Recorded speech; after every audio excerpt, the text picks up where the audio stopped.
अस्सलामुअलैकुम। पेशे खिदमत है कहानी देवता episode 30। Please like the video, thank you. नहीं, ये दूसरा ड्राइवर है।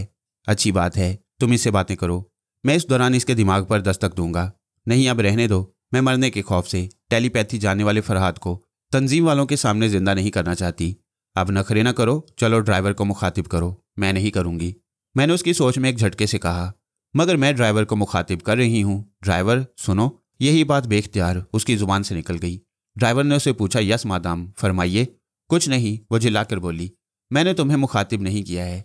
ड्राइवर खामोशी से विंड स्क्रीन के पार देखने लगा। मैंने कहा, सोनिया, झुंझलाना फजूल है। मैं ड्राइवर की आवाज़ सुन चुका हूँ और अब उसके दिमाग पर दस्तक देने। मेरी बात पूरी होने से पहले झोंपड़ी के दरवाजे पर मुनज़्ज़ा की माँ की आवाज़ सुनाई दी। वह मुझे पुकार रही थी। मैंने सोनिया से कहा, सॉरी, मेरी तन्हाई में एक बूढ़ी औरत आ रही है, मैं ज़रा उसकी बात सुन लूँ, फिर तुम्हारे ड्राइवर की खबर लेता हूँ। ये कहकर मैंने आंखें खोल दी। कुर्सी से उठकर दरवाजे तक आया, फिर उसे खोल दिया। बूढ़ी औरत अपने हाथों में मिठाई से भरी हुई थाली लिए खड़ी थी। वह कमरे में आती हुई कुछ कहने लगी। मैं उसकी बोली नहीं समझ सकता था। उसकी खुशियां देखकर समझ गया कि वो बेटी के सुहागन बनने की खुशी में मेरे लिए मिठाई लाई है। उसने मिठाई की थाली लकड़ी के संदूक पर रख दी। मैं जल्द अज जल्द उसे टालना चाहता था, लिहाजा उसे खुश करने के लिए शुक्रिया अदा करने के अंदाज में मैंने अपना सर झुकाया, फिर एक मिठाई का टुकड़ा खाने के लिए उठाया। बूढ़ी औरत ने फौरन ही मेरा हाथ पकड़ लिया। मैंने पूछा, क्या ये मेरे लिए नहीं है? वो मेरी बात ना समझ सकी, अपनी जुबान से कुछ बोलने लगी। बड़ी मुश्किल थी। मैं सोनिया को छोड़कर उसके साथ वक्त ज़ाया नहीं करना चाहता था, मगर उसे झोंपड़ी से भगा नहीं सकता था। फिर यह बड़ी गैर अखलाकी हरकत थी कि एक माँ अपनी सुहागन बेटी की खुशियों में मुझे शरीक करने आए और मैं उसका एहतराम न करूँ। आखिर मैंने उसे इशारों की ज़ुबान में समझाया कि मुझे उसकी ज़ुबान समझ नहीं आ रही। फिर उसने भी समझाया कि ठहरो, मैं समझाती हूँ।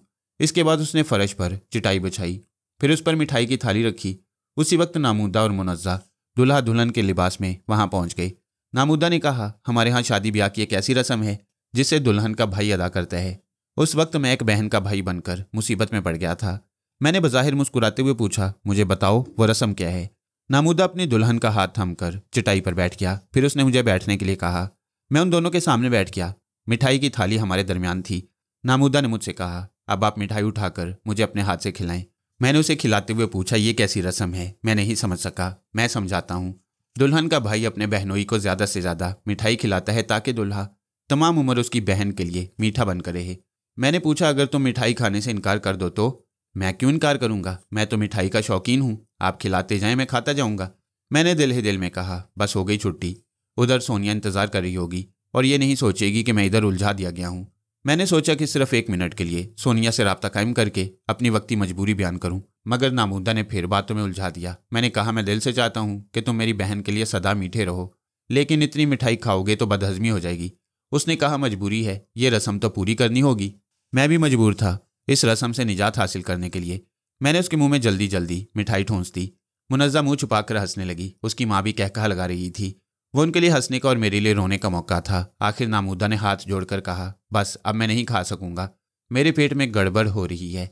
वो फौरन ही उठकर बाथरूम की तरफ चला गया। मुनज़्ज़ा को उसकी माँ दूसरे कमरे में ले गई। फिर वो मेरे खाने पीने के लिए कुछ नमकीन चीज़ें लाई। मैंने खाने का सामान रखकर उसे इशारों में समझाया कि मैं अपने कमरे का दरवाज़ा बंद कर रहा हूँ, अब यहाँ कोई ना आए। वो कमरे से बाहर चली गई। मैं दरवाजे को अंदर से बंद करके ईजी चेयर पर बैठ गया। फिर आंखें बंद करके सोनिया को देखने लगा। उसकी सोच के जरिए पता चल रहा था कि अब वो कार की पिछली सीट पर नहीं, बल्कि एक ऐसी गाड़ी में बेड पर लेटी हुई है जो एक चकोर डिब्बे की तरह बंद है। मैंने कहा, सोनिया, मैं वापस आ गया हूँ। इस वक्त तुम कहाँ हो? इतनी देर बाद खबर ले रहे हो? क्या तुम्हारे चाहने वाले पीछा नहीं छोड़ रहे थे?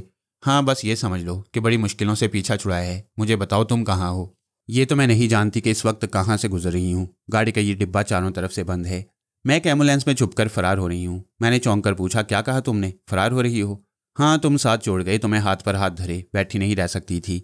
मैंने कार की पिछली सीट पर जरा आगे खिसक कर अचानक ही ड्राइवर की गर्दन दबोच ली। उसके हाथों में स्टीयरिंग बहक गया। गाड़ी एक झटके से रुकी तो पीछे आने वाली कार भी रुकते रुकते दूसरी तरफ घूम गई। मैं कार का दरवाज़ा खोलकर फुटपाथ पर आई और दुकानों की दरमियानी गली में भागती चली गई।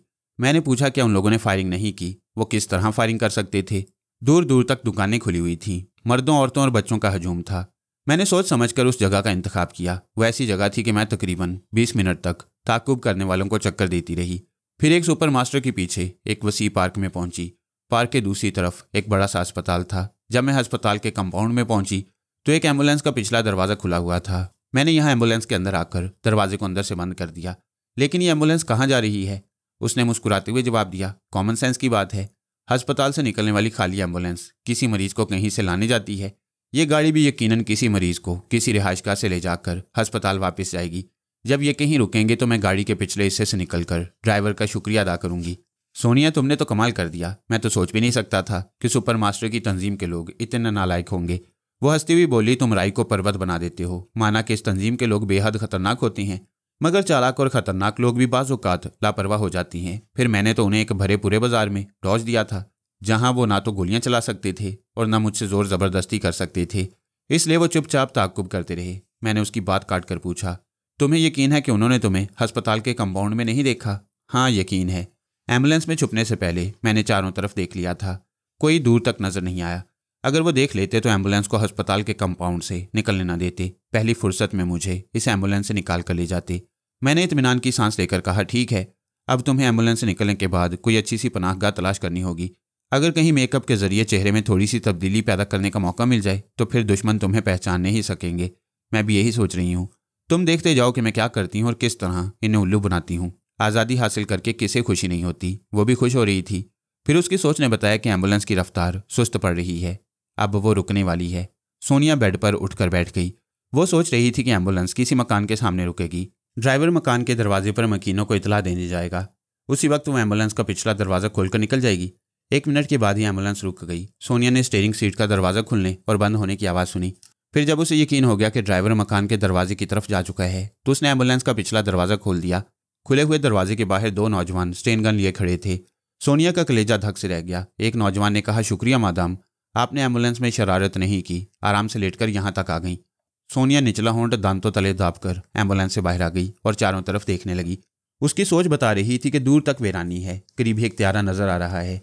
त्यारे के जीने के पास भी एक मुसल्ला नौजवान खड़ा हुआ है। उसे मुखातिब करने वाले नौजवान ने कहा, मादाम, आपकी खातिर अस्पताल की एम्बुलेंस चुराकर यहाँ लाना पड़ा। अब आप चुपचाप त्यारे में जाकर बैठ जाएं, हमें किसी तरह की ज्यादती पर मजबूर ना करें।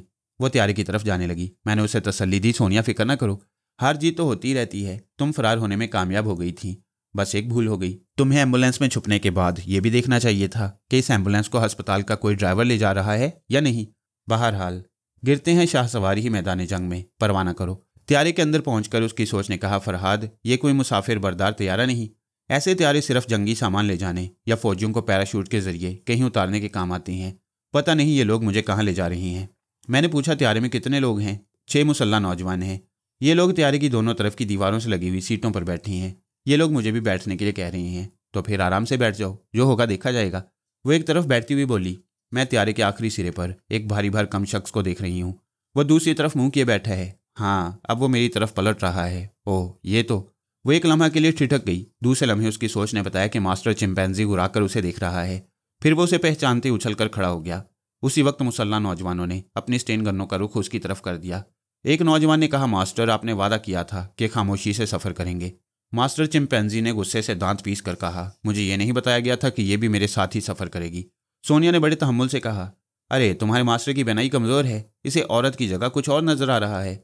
इससे पहले कि चिंपैंजी उस पर छलांग लगाता, 4 नौजवानों ने इसे चारों तरफ से दबोच लिया। उसी वक्त त्यारा हरकत में आकर रनवे पर दौड़ने लगा। एक नौजवान ने सोनिया की तरफ स्टेन गन का रुख करते हुए कहा, मादाम, आप अपनी जगह खामोश बैठी रहें और मास्टर को इश्तियाल न दिलाएं। और मास्टर, आप अपना वादा पूरा करें।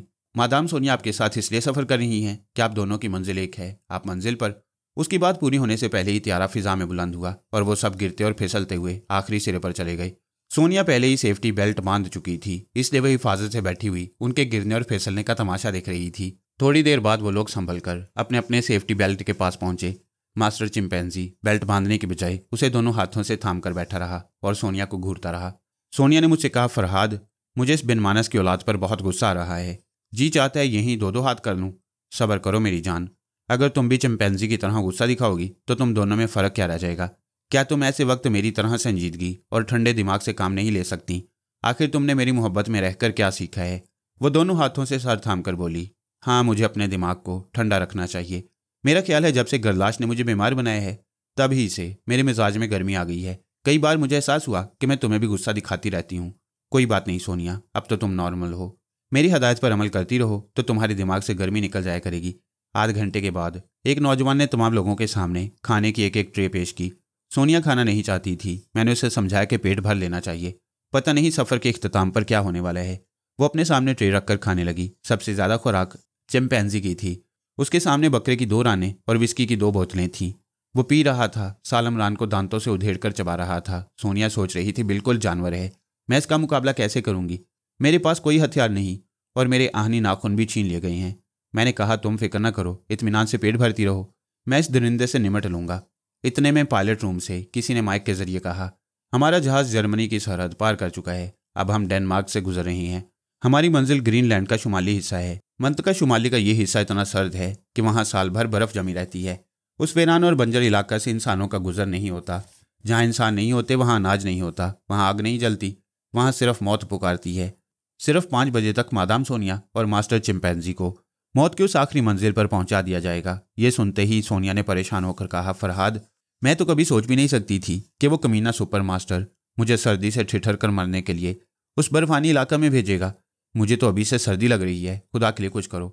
मैं खुद परेशान हो गया। सोनिया ने मेरी खामोशी से घबराकर आवाज़ दी, फरहाद तुम कहाँ हो? ऐसे वक्त साथ छोड़कर ना जाओ। मैं तुम्हारे पास मौजूद हूँ सोनिया, तुम्हारे बचाव की तदबीर सोच रहा हूँ। सोचना क्या है, अब तो टेलीपैथी को काम में लाओ। योगा आर्मी के लोग इस जहाज़ में नहीं होंगे। मैंने कहा, योगा आर्मी के लोग होंगे तब भी मैं टेलीपैथी का हथियार आजमाऊंगा, लेकिन उससे पहले हर पहलू पर गौर करना चाहिए। मैंने माइक के जरिए पायलट की आवाज़ सुनी है। मैं उसके दिमाग को कंट्रोल कर सकता हूँ, उसे जहाज़ का रास्ता बदलने पर मजबूर कर सकता हूँ। अगर वो मजबूर ना हुआ तो उसके दिमाग में हलचल मचा सकता हूँ, लेकिन इस तरह जहाज़ कहीं गिरकर तबाह हो जाएगा और इस जहाज़ में तुम भी मौजूद हो। सोनिया ने कहा, पायलट को सिर्फ इस हद तक कंट्रोल करो कि वो तुम्हारी मर्जी के मुताबिक जहाज़ का रुख बदल दे। मैंने फिर उसे समझाया, जहाज़ अपनी मंजिल मकसूद से पलटकर किसी भी मुल्क में जाएगा तो पायलट यही बयान देगा कि फ्लाइंग के दौरान उसकी दिमागी हालत दुरुस्त नहीं थी। तंजीम के मास्टरों को शुबा होगा कि एक नॉर्मल पायलट की सोचें कैसे बदल गई थीं। अगर पायलट को मास्टरों तक पहुंचने से पहले ही मार डाला जाए तो उसके साथ जहाज़ में सफ़र करने वाले 6 मुसल्ला नौजवानों और मास्टर चिंपैंजी को भी ख़त्म करना होगा। जहाज़ बखैरियत किसी मुल्क में पहुंच जाए और उसके बाद जहाज़ के सब लोग मारे जाएं और सिर्फ तुम जिंदा सलामत रह जाओ तो ये भी शुबा की बात होगी। उसने बेचैनी से पहलू बदलते हुए पूछा, क्या बात है फरहाद? पहले तुम हर पहलू पर गौर नहीं करते थे, बेखौफो खतर आग और खून के दरिया में से गुजर जाते थे। अब तुम्हें क्या हो गया है? मेरी जान, पहले मैं जिस्मानी तौर पर तुम्हारे साथ होता था। जो खतरात पेश आते उन्हें मैं खुद अपनी आंखों से देखकर और उनकी नरमी और गर्मी को समझकर उनका मुकाबला करता, लेकिन अब हालात मुख्तलिफ हैं। मैं सिर्फ दिमागी तौर पर तुम्हारे साथ हूँ। तुम जिस हद तक देखती और सोचती हो उसी हद तक मैं तुम्हारे मौजूदा माहौल को समझता हूँ। मैंने उसे अच्छी तरह समझाने के लिए पिछली नाकामी की मिसाल दी। अब यही देखो सोनिया के एम्बुलेंस में छुपने के बाद तुम आसपास की दुनिया से गाफिल हो गई थी। अगर तुम एम्बुलेंस में सफ़र के दौरान बाहर देखती तो मैं भी तुम्हारी सोच के जरिए दुश्मनों की चाल को समझ लेता, लेकिन तुमने हर तरफ से इत्मीनान जाहिर करके मुझे भी मुतमईन कर दिया। वह सर झुकाकर सोचने लगी, वाकई यहाँ मैं सिर्फ अपनी आंख से देखती हूँ। मेरे साथ फरहाद की दूररस निगाहें नहीं। यहाँ मैं सिर्फ अपने दिमाग से सोचती हूँ और जो सोचती हूँ फरहाद उसी की रोशनी में मुझे मशवरे देता है। मैं ये क्यों भूल गई कि आजमाइश की घड़ियों में मेरा फरहाद हैरत अंगेज जहानत का मुजाहरा करता है। पता नहीं मेरे दिमाग को क्या हो गया है। सोनिया, तुम्हारे दिमाग को कुछ नहीं हुआ, सिर्फ परेशान होना और गुस्सा करना छोड़ दो। हाँ, अब मैं अपने दिमाग को पुरसुकून रखने की कोशिश करूंगी। बेहतर है कि अब तुम सुकून से सो जाओ। कैसी बातें करते हो? क्या इन हालात में नींद आ सकती है? क्यों नहीं आ सकती? इन हालात को समझकर ही तुम्हें सोना चाहिए। पायलट की इत्तला के मुताबिक सुबह 5 बजे सफ़र ख़त्म होगा। तुम्हें 4 बजे तक नींद पूरी करनी चाहिए, फिर पता नहीं कब सोने का मौका मिले। अच्छी बात है, मैं सोने की कोशिश करती हूँ। पहले एक नज़र चिंपैंजी पर डालो, मैं उसे देखना चाहता हूँ। वो देखने और सोचने लगी तो मुझे पता चला कि वो विस्की की दोनों बोतलें खाली करने के बाद मदहोशी में झूम रहा था। मुसल्ला नौजवानों ने उसको सेफ्टी बेल्ट से बांध दिया। मैंने कहा, मैं इसके मदहोश दिमाग में झांक कर देखूंगा। अब तुम आंखें बंद करो। सोनिया ने खुद को कंबल में अच्छी तरह लपेट लिया, फिर आंखें बंद करके सोने की कोशिश करने लगी। मैं उसके दिमाग में हौले हौले कहने लगा, मैं सो रही हूँ, मेरा जहन पुरसकून है। आने वाली मुसीबतें अपने वक्त पर आएंगी, नींद को भी अपने वक्त पर आना चाहिए और मुझे नींद आ रही है, मैं सो रही हूँ।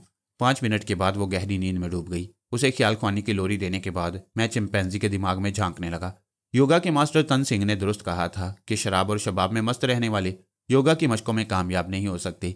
चिंपैंजी अगर कामयाब होता तो मेरे उसके दिमाग में झांकते ही वो सांसों के अलार्म से चौंक जाता, लेकिन वो बेहिस रहा और मेरी सोच की लहरें उसके नशीले दिमाग को पढ़ने लगीं। नशा के बायस उसकी सोचें बेतरतीब थीं। मैं उसके दिमाग से उसके मुतल्लिक बहुत सी मालूमात हासिल कर सकता था, लेकिन वो आराम का वक्त था। मैं भी थोड़ी नींद पूरी करके पेश आने वाले खतरात का सामना करने के लिए ताज़ा दम हो जाता।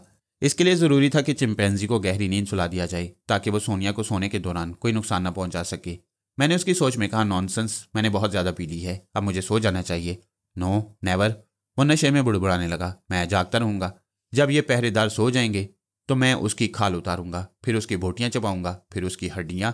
मैंने उसकी सोच में समझाया, कल सुबह सोनिया की बोटियां चबाने का बहुत मौका मिलेगा, क्योंकि उस वीरान इलाके में वो मेरे साथ तन्हा होगी, कोई मुझे रोकने वाला ना होगा। इसलिए अभी आराम से सो जाना चाहिए। और मैं सो रहा हूँ।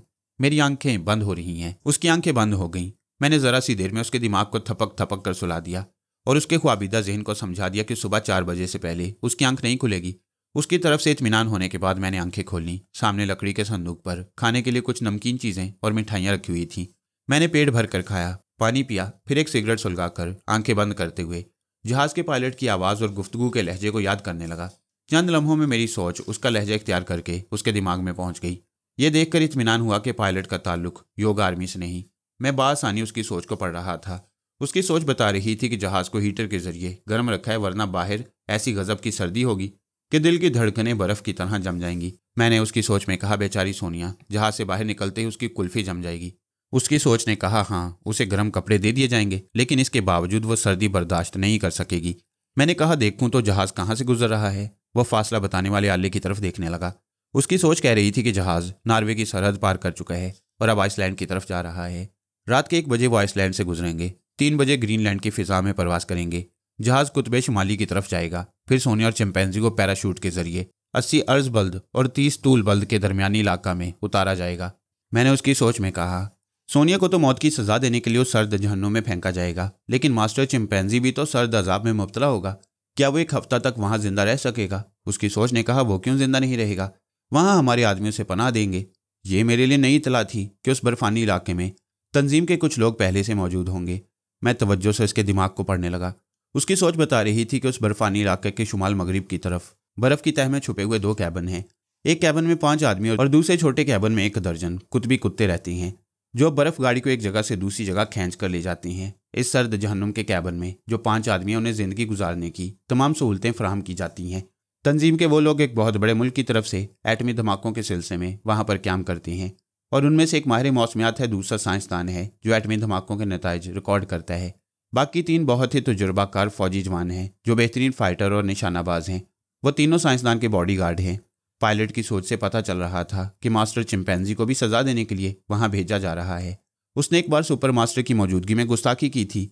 उसकी गर्म मिजाजी से दूसरे मास्टर भी नालां थे कि अगर चिंपैंजी को ये मालूम हो जाता कि उसे सजा के तौर पर उस सर्द इलाके में भेजा जा रहा है, तो वो कभी उधर का रुख ना करता। उस सरफिरे को यह समझाया गया था कि उसकी ख्वाहिश के मुताबिक सोनिया को शिकार करने के लिए उस इलाके में छोड़ा जा रहा है। फिर 1 हफ्ता बाद उसे वापस बुला लिया जाएगा, और उसे वापस बुलाने का कोई इरादा नहीं था। इरादा यह था कि उसे उस सर्द इलाके में रखकर उसके दिमाग की गर्मी खत्म की जाए। सुपर मास्टर बहुत ही ठंडे दिमाग से अपने आदमियों को उनकी गलतियों की सजा देता था। मैंने उसकी सोच में कहा, लेकिन मास्टर चिंपैंजी जैसा सरफिरा दरिंदा वहां कैदी बनकर नहीं रहेगा। वो गुस्से की हालत में कैबिन के 5 आदमियों को नुकसान पहुंचा सकता है। पायलट अपने तौर पर सोचने लगा, वो नुकसान पहुंचा सकेगा या नहीं, ये सोचना मेरा काम नहीं। सुपर मास्टर कुछ सोचकर उसे उस जहन्नुम में फेंक रहा है। पता नहीं मैं ये सब क्यों सोच रहा हूँ। मुझे अपनी मैरिया के मुतल्लिक सोचना चाहिए। वो मेरी वापसी का इंतजार कर रही होगी। मैंने दिल ही दिल में कहा, उल्लू के पट्टे, तुम मेरी सोनिया को सर्द जहन्नुम में पहुंचाकर अपनी मैरिया की गर्म बाहों में नहीं जा सकोगे। मैंने आंखें खोलकर अपनी झोंपड़ी को देखा, फिर रिस्ट वॉच पर नजर डाली। रात के 12 बजने वाले थे। मैं झूले पर आकर लेट गया, फिर आंखें बंद करके अपने दिमाग को हदायत दी कि ठीक 3 बजे मेरी आंख खुल जाए। ठीक 3 बजे मेरी आंख खुल गई। झोंपड़ी में लालटेन रोशन थी। सोने से पहले मैं उसे बुझाना भूल गया। झोंपड़ी के बाहर दूर तक रात की तारीकी और सन्नाटा था। मैं झूले से उतरकर बाथरूम में गया। जब वहां से वापस आया तो दरवाजे पर दस्तक हो रही थी। मैंने दरवाजा खोल दिया। मुनज्जा की माँ एक बड़े से मग में गर्मा गर्म चाय लिए खड़ी थी। उसने इशारों की जुबान में कहा कि कमरे में लालटेन रोशन है। वो ये सोचकर कि मैं जाग रहा हूँ मेरे लिए चाय ले आई। वाकई इस वक्त चाय की तलब हो रही थी। मैंने भी इशारों की जुबान में उसका शुक्रिया अदा करने के बाद उसे समझाया कि मैं चाय पीने के बाद सो जाऊंगा और कल देर तक सोता रहूंगा, इसलिए मुझे कोई जगाने ना आए। वो मेरी बातें समझकर चली गई। मैं दरवाजे को अंदर से बंद करने के बाद इजी चेयर पर आकर बैठ गया। उस वक्त 4 बजने में 20 मिनट बाकी थे। मैं लालटेन को बुझाकर चाय की चुस्कियां लेते हुए सोनिया के पास पहुंच गया। वो अब तक गहरी और पुरसुकून नींद के मजे ले रही थी। मैंने बड़े प्यार से कहा, मेरी जान, अब इस दिमाग में ख्वाब नहीं फरहाद है, चलो अब बेदार हो जाओ। वो ख्वाब में मेरी आवाज़ को सुनकर मुझे देख रही थी। उसने कहा, फरहाद तुम मेरे करीब हो, मेरे करीब ही रहो, मैं बेदार नहीं होना चाहती। आंख खुलते ही तुम चले जाओगे। जाने मन मजबूरी है, अब जागते रहने का वक्त आ गया है। शाबाश, आंखें खोल दो। उसने आहिस्ता आहिस्ता आंखें खोल दी। फिर उसे होश आया कि वो ख्वाब की जन्नत में नहीं बल्कि किसी जहन्नुम में जाने के लिए जहाज में सफ़र कर रही है। मैंने कहा, सोनिया घबराओ नहीं, मैं तुम्हारे पास हूँ। शुक्रिया फरहाद। वो मुतमईन होकर चिंपैंजी की जानिब देखने लगी। दो नौजवान उसे झंझोड़कर बेदार कर रहे थे। मैंने अपने रिस्ट वॉच को देखा, अभी 4 बजने में 5 मिनट बाकी थे। मैंने उसे अपना मामूल बनाकर 4 बजे तक सोने के लिए हुक्म दिया था, लिहाजा वो 5 मिनट से पहले बेदार नहीं हो सकता था। एक नौजवान ने सोनिया की तरफ एक प्याली कॉफ़ी बढ़ाते हुए कहा, मादाम आप 1 घंटा की मेहमान हैं, कुछ और खाने पीने की ख्वाहिश हो तो तलब करें। सोनिया ने मुस्कुरा कर कहा, शुक्रिया, ये कॉफ़ी काफ़ी है। नौजवान ने बड़ी आस्तिकी से कहा, मादाम मैं आपसे बहुत मुतासिर हूँ, आप ऐसे वक्त में जिंदा दिली का मुजाहरा कर रही हैं। मुझे दिलेर औरतें पसंद हैं। सिर्फ पसंद करते हो या उनके काम भी आते हो? मैं आपका मतलब समझ गया मादाम, लेकिन मुझे अफसोस है कि मैं अपने मास्टर का वफादार हूँ, आपकी कोई मदद नहीं कर सकता। कोई बात नहीं। सोनिया और भी कुछ कहना चाहती थी, लेकिन माइक पर पायलट की आवाज़ सुनाई दी। हम वक्त मुकर्रर पर अपनी मंजिल तक पहुँच जाएंगे। मादाम सोनिया और मास्टर चिंपैंजी, आप हमसे रुखसत होने के लिए तैयार हो जाएं। एक नौजवान सोनिया के पास एक बड़ा सा थैला ले आया, फिर उसे खोलते हुए बोला, आपके लिए कुछ ज़रूरी चीज़ें और गर्म लिबास हैं, आप इसे फ़ौरन पहन लें। सोनिया ने दूर चिंपैंजी की तरफ देखा। वो बेदार हो गया था और लिबास बदल रहा था। वो भी अपनी जगह से उठकर लिबास पहनने लगी। उसने अपनी पतलून के ऊपर एक और पतलून पहनी जो बर्फानी रीछ की खाल से बनाई गई थी। जैकेट के ऊपर उसने फार का कोट पहना, फिर रबड़ सोल के जूते उतारकर सील की खाल के बने हुए गर्म जूते पहनने लगी। इस लिबास के बायस उसका बदन अच्छी तरह गर्म हो गया। उसे एक प्याली कॉफ़ी और दी गई। जब वो कॉफ़ी पीने लगी तो एक नौजवान ने उसके पास एक टॉर्च और लोहे की एक सलाख रखते हुए कहा, सुपर मास्टर का हुक्म है आपको कोई हथियार न दिया जाए। सिर्फ ये आहनी सलाख इसलिए दी जा रही है कि बर्फीली ज़मीन कदम कदम पर ख़तरनाक होती है। कोई नहीं कह सकता कि अगले कदम पर ठोस बर्फ़ होगी या फिर भुरभुरी बर्फ़ की तह में गहरी खाई होगी। आप इस आहनी सलाख से रास्ता टटोल कर आगे बढ़ सकेंगी। सोनिया की सोच ने मुझसे कहा, सुन रहे हो फरहाद, मुझे कैसी जगह फेंका जा रहा है। पीछे वो दरिंदा चिंपैंजी होगा और आगे कदम कदम पर खतरनाक गड्ढे होंगे। मैं सुन रहा हूँ सोनिया, मगर इस बात का इत्मीनान है कि रास्तों को समझने के लिए तुम्हारे पास टॉर्च और आहनी सलाख होगी। तुम सिर्फ आगे बढ़ते वक्त मोहतात रहना, पीछे आने वाले चिंपैंजी से मैं निमट लूँगा। इतने में फिर पायलट की आवाज़ सुनाई दी, मादाम सोनिया और मास्टर चिंपैंजी, ठीक 15 मिनट बाद आप दोनों के लिए जहाज़ का दरवाज़ा खोल दिया जाएगा। आप पैराशूट के जरिए तैयार रहें। सोनिया ने स्नो मास्क पहन लिया। उस मास्क में वो सर से गर्दन तक छुप गई। अब उसका चेहरा और उसके कान सर्द हवाओं से महफूज रह सकते थे। आंखों को बर्फ़ के ज़र्रात से महफूज रखने के लिए उसने स्काईलाइट का चश्मा पहन लिया। टॉर्च और आहनी सलाख को कमर के बेल्ट से बांध लिया। दो नौजवान पैराशूट का फोल्ड किया हुआ किट उसकी पुश्त पर रखकर उसके सीने और कमर से बांधने लगे। चिंपैंजी के साथ भी यही किया जा रहा था, लेकिन उसके पास सोनिया से ज़्यादा सामान था। उसके हॉलिस्टर में एक रिवॉल्वर था और कमर के दूसरी तरफ टॉर्च और टेलीस्कोप लगी हुई गन लटक रही थी। उसके लिए खाने पीने और आग जलाने का सामान, ऑयल बर्नर और बर्फ़ गाड़ी को एक अलग पैराशूट के जरिए जहाज़ से गिराने का इंतजाम किया गया। ठीक 15 मिनट बाद जहाज़ का दरवाज़ा खोलते हुए पहले सोनिया को बाहर छलांग लगाने के लिए कहा गया। मैंने उसे हौसला दिया, कम ऑन सोनिया, मैं तुम्हारे साथ हूँ। छलांग लगाकर 3 सेकंड के बाद पैराशूट का हुक खोल देना। हौसला पाते उसने छलांग लगा दी। बाहर ऐसी तेज़ हवा और इंतहाई पस्ती थी कि उसका दम उलझने लगा। मैंने फ़ौरन उसकी सोच को कंट्रोल में लेकर कहा, मैंने सांस रोक ली है, अब मेरी सांसें नहीं उलझेंगी, मैं पैराशूट खोल रही हूँ। इस सोच के मुताबिक वो अमल कर रही थी। पैराशूट के खुलते ही पस्ती में गिरने की रफ्तार सुस्त पड़ गई। वह इत्तदाल से सांस लेने लगी। उसके चारों तरफ धुंध फैली हुई थी। आसमान कहाँ है, ज़मीन किधर है, कुछ नज़र नहीं आ रहा था। इस सन्नाटे में सिर्फ त्यारे की आवाज़ सुनाई दे रही थी। वो चिंपैंजी को और उसके सामान को उतारने के लिए एक महदूद दायरे में चक्कर काट रहा था। जब सोनिया के पांव बर्फ़ की ठोस सतह से टकराए तो मुझे इत्मीनान हुआ। वो औंधे मुँह गिर पड़ी थी। मैंने उसकी सोच के जरिए सहारा दिया। मैं बिल्कुल ठीक हूँ, बखैरियत ज़मीन पर पहुँच गई हूँ। मुझे फ़ौरन ही पैराशूट की बंदिशों से आज़ाद होना चाहिए। उसकी सोच बता रही थी कि वो सर्दी से कांप रही है। गर्म लिबास, स्नो मास्क, चमड़े के दस्ताने और सील के गर्म जूते इस सर्द इलाके में पहले जैसे हरारत बख्श नहीं थे। ऐसी जगह जहाँ हद्दे नज़र तक बर्फ़ ही बर्फ़ हो, ज़मीन नज़र ना आती हो, हत्ता कि आसमान भी दिखाई ना देता हो, वहाँ ये दुनिया सिर्फ एक बर्फ़ खाना लगती है। सोनिया को भी यूँ लग रहा था जैसे उसे बर्फ़ की एक वसी कब्र में दफन कर दिया गया हो। वो पैराशूट से आज़ाद होने के बाद अपने सीने पर दोनों हाथों की कैंची बनाए थर थर काँप रही थी और मुझसे कह रही थी, फरहाद, यहाँ आते ही मैं समझ गई हूँ कि मेरी मौत इसी जगह लिखी है। मुझ में सर्दी से कांपने की भी शक्कत नहीं है। मेरा सीना दुख रहा है। सोनिया, तुम ना कहो, तब भी मैं तुम्हारे दिमाग से तुम्हारी सर्द तकलीफ़ों को समझ रहा हूँ और यह भी अच्छी तरह समझ रहा हूँ कि तुम्हें कुव्वत बर्दाश्त बहुत ज़्यादा है। तुम आम औरतों की तरह कमज़ोरी जाहिर ना करो। मुझे थोड़ी देर के लिए इजाज़त दो और तुम इसी जगह खड़ी रहो, मैं अभी वापस आता हूँ। ये कहकर मैंने फ़ौरन ही पायलट की खबर ली। उसकी सोच ने बताया कि त्यारे के दूसरे चक्कर पर चिंपैंजी ने छलांग लगाई थी। तीसरे चक्कर पर उसका सामान पैराशूट से बांधकर गिराया गया और अब त्यारा चौथा और आखिरी चक्कर काटकर वापस जाना चाहता था। मैंने उसकी सोच में कहा, एक चक्कर और। नहीं, उसकी सोच ने इनकार किया, अब वापस जाना चाहिए। मैंने उसके दिमाग को एक झटका पहुंचाया तो जहाज डगमगाने लगा। उसने अपने सर को झटक कर संभलने की कोशिश की। मैं कब उसे संभलने का मौका दे सकता था? जहाज उसके कंट्रोल में था और उसका दिमाग मेरे कंट्रोल में। मैं उसके दिमाग को जहां मोड़ता, जहाज उधर मुड़ जाता, कभी दाएं कभी बाएं, कभी फिजा में करवटें बदलता। मैं उसके दिमाग के माइक्रोफोन से मुसल्ला नौजवान अफराद की चीखें सुन रहा था। वो चीख चीख कर उसे पूछ रहे थे कि ऐसा क्यों हो रहा है। वो तमाम नौजवान सेफ्टी बेल्ट से बंधे हुए थे। वो बेल्ट खोलकर पायलट रूम के दरवाजे तक नहीं जा सकते थे क्योंकि जहाज कलाबाजियां खा रहा था। मैं ज़्यादा देर तक ये तमाशा नहीं करना चाहता था क्योंकि मुझे सोनिया की फिक्र थी। मैंने आखिरी बार पायलट के दिमाग को मजबूर किया कि वो त्यारे को नीचे ले जाए। बर्फ़ के सहरा में जहाज के बखैरियत उतरने का सवाल ही नहीं पैदा होता। वो तेज़ी से नीचे आया, फिर बर्फ़ की ठोस सतह को तोड़ता हुआ कुछ आगे जाकर बर्फ़ में धंस गया। जहाज में बैठने वाले फिलहाल बखैरियत थे। पायलट बेहोश हो गया था। मैं यही चाहता था कि वो इस इलाका में जिंदा रहें ताकि सोनिया को सर्द अजाब में मुब्तला करने वाले खुद सर्दी से ठिठर कर मर जाएं या कैबिन तक पहुंचकर सुपर मास्टर से इमदाद तलब करें और इस तरह खाने पीने और ज़िंदगी गुजारने का तमाम सामान वहां पहुंचेगा और सोनिया उसमें से अपना हिस्सा झपट लिया करेगी।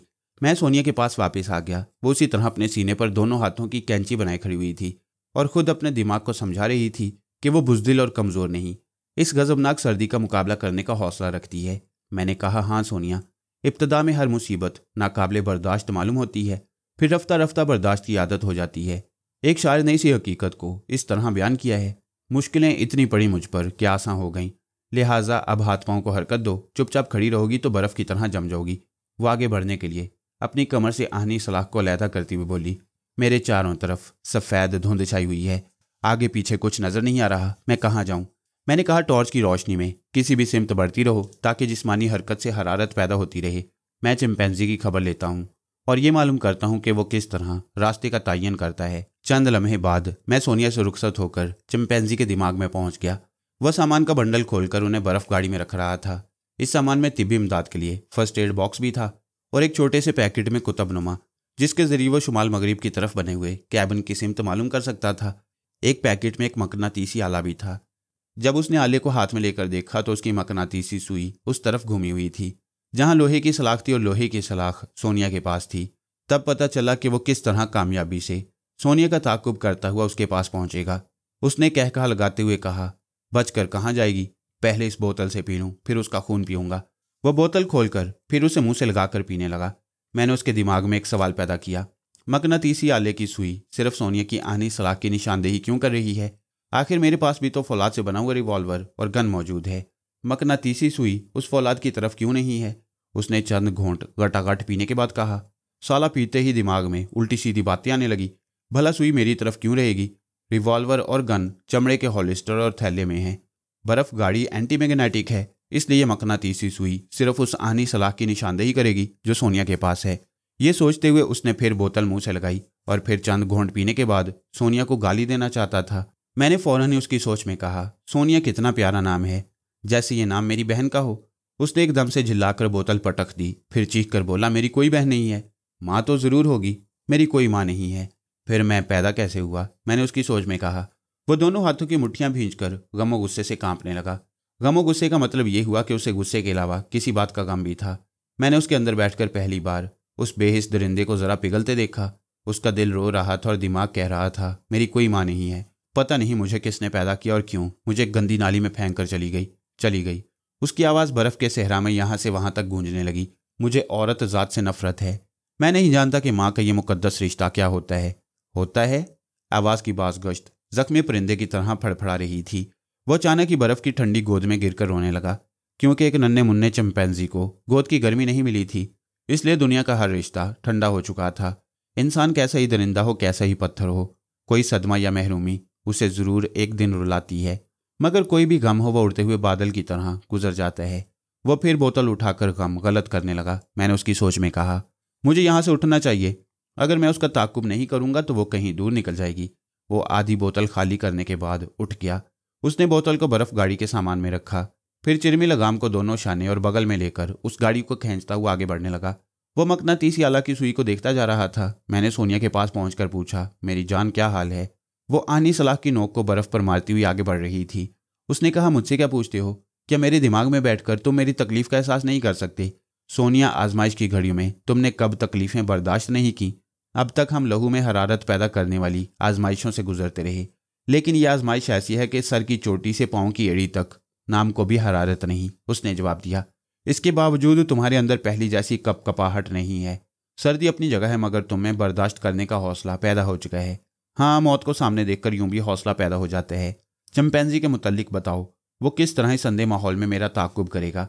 मैंने उसे मकनातीसी आला के मुतल्लिक बताते हुए कहा, तुम आहनी सलाख को नहीं फेंक सकती, तुम्हें इसके सहारे आगे बढ़ना है। लिहाजा चिंपैंजी को अपने करीब आने दो, उससे तो मुकाबला करना ही होगा। मैं चाहता हूं उसके तमाम सामान पर तुम्हारा कब्जा हो जाए। देखो क्या होता है। तुम सोचते कुछ हो, होता कुछ है। हम दोनों कभी ये सोच भी नहीं सकते थे कि सुपर मास्टर मुझे इस सर्द जहन्नुम में झोंक देगा।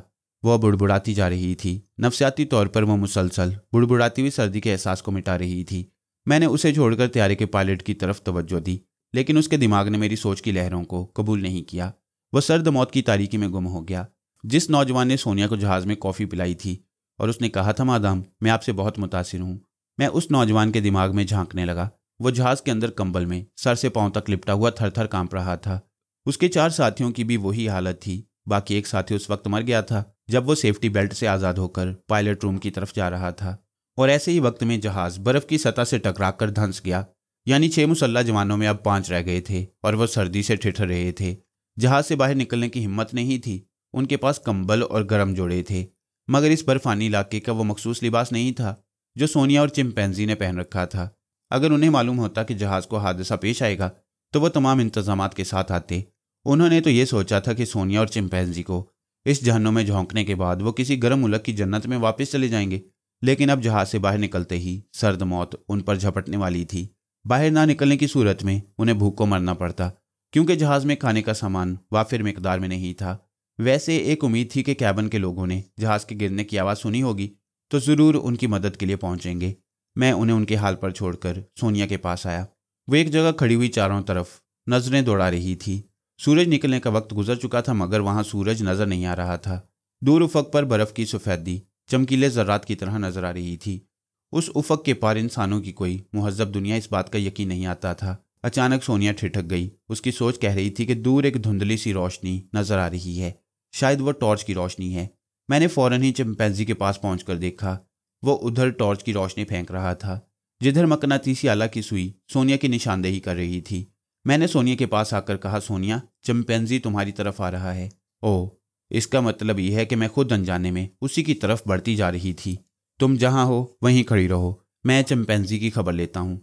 मैं चिंपैंजी के दिमाग में आकर बैठ गया। वो सोच रहा था, मुझे टॉर्च रोशन नहीं करना चाहिए, सोनिया होशियार हो जाएगी। इतनी रोशनी तो है कि मैं मकनातीसी सुई को देख सकता हूं। मैंने उसकी सोच में कहा, क्या ये मेरी जवां मर्जी है कि मैं एक तन्हा और बेयारो मददगार औरत पर हमला करूं? उसने दांत पीस कर कहा, कोई औरत काबिल रहम नहीं होती। ये औरतें मुझ जैसे लोगों को जन्म देकर इस दुनिया में जलील होने के लिए छोड़ देती हैं। मैंने उसकी मस्बत सोच में समझाया, लेकिन मुझे ये भी समझना चाहिए कि मैं एक औरत की वजह से दुनिया की तमाम औरतों से इंतकाम ले रहा हूँ, और यह भी समझना चाहिए कि अपनी पैदा करने वाली की तौहीन करके मैं खुद को माँ की गाली दे रहा हूँ। वह ऐसे लरस गया जैसे पहली बार गाली खाने का एहसास हुआ हो। मैंने मौका से फ़ायदा उठाकर कहा, जिस माँ को मैं बुरा कहता हूँ उसकी मजबूरियों के मुतल्लिक नहीं सोचता हूँ। मैं क्या सोचूं, जबकि मैंने उसे कभी देखा नहीं, ना माँ को देखा ना उसकी मजबूरियाँ देखी। लेकिन इस दुनिया की किसी माँ को देखकर यह समझ सकता हूँ कि बड़ी अजियतों से पैदा करने के बाद कोई माँ अपनी औलाद को क्यों छोड़ देती है, या दुनिया वाले क्यों छुड़ा देती हैं। वह दूर खला में देखने लगा। उसे याद आ रहा था, एक बार उसने एक ऐसी औरत को देखा था जो अपनी छाती पीटकर और बालों को नोचकर अपने गुमशुदा बच्चे को आवाज़ देती थी। चिंपैंजी को मस्बत अंदाज में सोचते देखकर मैंने सोनिया से कहा, सोनिया, चिंपैंजी को बड़े प्यार से आवाज़ें दो। वह हैरानी से बोली, तुम्हारा दिमाग दुरुस्त है क्या? मैं दुश्मन को आवाज़ देकर अपनी मौत को बुलाऊं? नहीं सोनिया, मैं दिमाग में झांकता रहता हूँ। आज एक टूटे हुए और बिखरे हुए दरिंदे के दिल में झांक रहा हूँ। मेरे मशवरे पर फौरन अमल करो, उसे आवाज़ दो। उसने मास्क का हुड उठाकर आवाज़ दी। मैं चिंपैंजी के दिल में बैठ गया। उस वक्त बर्फ़ के सहरा में एक औरत की आवाज़ भटक रही थी। चिंपैंजी, मैंने चिंपैंजी की सोच में कहा, यह कैसी आवाज़ है? शायद वो औरत अपने गुमशुदा बच्चे को तलाश कर रही है। वो हैरानी से सोच रहा था, लेकिन वो मेरा नाम ले रही है, मुझे पुकार रही है। सोनिया ने फिर पुकारा। मैंने कहा, हाँ वही आवाज़ है, वही मेरा नाम है। मेरी माँ की आवाज़ कैसी थी मैंने कभी नहीं सुनी। शायद इस सहरा में उसकी रूह मेरे लिए भटक रही है। हाँ शायद यही बात है। मैं उससे पूछूंगा कि उसने मुझे क्यों छोड़ दिया और अब इस सहरा में मुझे क्यों पुकार रही है। वह टॉर्च रोशन करके इधर उधर देखने लगा। इस बार सोनिया ने मेरी हदायत के मुताबिक ममता भरे लहजे में पुकारा, चिंपैंजी मेरे बेटे। सोनिया का ख्याल था कि दुश्मन उसकी आवाज़ की सिमत फायर करेगा, लेकिन यह देखकर उसकी हैरानी की इंतहा न रही जब जवाबन एक बिखरे हुए दरिंदे ने आवाज़ दी, माँ आ रहा हूँ, मैं आ रहा हूँ। कोई भी जानदार हो, वो अपने जन्म के सबसे पहले रिश्ते की जानिब खिंचा जाता है। गाय का बछड़ा हो या आदमी का बच्चा, वो सबसे पहले माँ के दूध की तरफ लपकता है। दूध को दूसरे लफ्ज़ों में प्यार का पहला चटखारा कहते हैं। उस चटखारे को चिंपैंजी जैसा दरिंदा भी नहीं भूल सका। उस दरिंदे के अंदर इज़्तिराब पैदा हो गया था। वो कभी इधर कभी उधर घूम घूम कर देख रहा था कि उसे आवाज़ें देने वाली माँ कहाँ है। दूर तक बर्फ़ की सफ़ेदी और ठंडक के सिवा कुछ ना था। फिर यह कि वहाँ ज़्यादा दूर तक देखा भी नहीं जा सकता था। बर्फ़ के ज़र्रात सफ़ेद धुंध की तरह फैले हुए थे। वो तकरीबन 20 गज के फासले पर खड़ी हुई सोनिया को नहीं देख सकता था। सोनिया जैसी जवान औरत चिंपैंजी जैसे द्योहैकिल इंसान को अपना बेटा कभी नहीं कह सकती थी। हालांकि उसे माँ बनने की बड़ी आरजू थी। बहालत मजबूरी वह जापान में एक लेपालक बच्चे को छोड़ाई थी। अब उस बर्फानी इलाका में भी मजबूरी थी कि वो चिंपैंजी को बेटा कहे। किसी से दोस्ती करने के लिए तो इंसान नाजायज़ रिश्ते भी कायम कर लेता है, और माँ बेटे का रिश्ता तो बहुत ही मुकद्दस होता है। सोनिया ने सर्दी से कांपते हुए सोच के जरिए मुझसे कहा, फरहाद ये क्या मजाक है? तुम चिंपैंजी की खोपड़ी को किस तरह घुमा रहे हो कि वो मुझे माँ कहकर पुकार रहा है, जबकि वो थोड़ी देर पहले मुझे चीर फाड़ कर रख देना चाहता था। मैंने कहा, सोनिया वो सर फिरा, जिधर घूम रहा है मैं उसे घुमा रहा हूँ। मुझे उसकी सोच से पता चला है कि उसकी माँ ने उसे जन्म देकर छोड़ दिया था। उसने माँ की सूरत कभी नहीं देखी। वो सिर्फ तुमसे ही नहीं, दुनिया की तमाम औरतों से नफरत करता है। मैंने उस नफरत को मोहब्बत की राह पर मोड़ दिया है। सोनिया की सोच ने कहा, नफरत को मोहब्बत में बदलना एक नेक अमल है, लेकिन उस दरिंदे का क्या ठिकाना? उसकी जहनी रो बहकेगी तो वो अचानक ही मुझे नुकसान पहुंचा सकता है। उसे मार डालना बेहतर है। सोनिया, उसे मार डालना कोई मुश्किल काम नहीं, मगर ज़रा सोचो तो उसके मरने के बाद तुम वहाँ बिल्कुल तनहा रह जाओगी। बेहतर यह है कि वो जिंदा रहे और तुम्हारा मुहाफिज बनकर रहे। चलो उसे आवाज़ दो, मैं उसके पास जा रहा हूँ। ये कहकर मैं चिंपैंजी के दिमाग में वापस आ गया। उस लम्हा सोनिया ने उसे आवाज़ दी, चिंपैंजी मेरे बेटे, तुम कहाँ हो? चिंपैंजी ने फिर धड़कते हुए दिल से सोचा, हाँ सचमुच मेरी ही माँ है, इसीलिए तो मेरा नाम लेकर मुझे पुकार रही है। मगर यह आवाज़ तो चारों तरफ गूंज रही है, मैं उसे कहाँ तलाश करूँ? मैंने उसकी सोच में कहा, मैं भी कैसा अहमक हूँ, मैं इस मकनातीसी आला के जरिया वहाँ तक पहुँच सकता हूँ। उसने मकनातीसी आला को देखकर कहा, इस आले की सुई तो उस साहनी सलाह की निशानदेही कर रही है जो सोनिया के हाथ में है।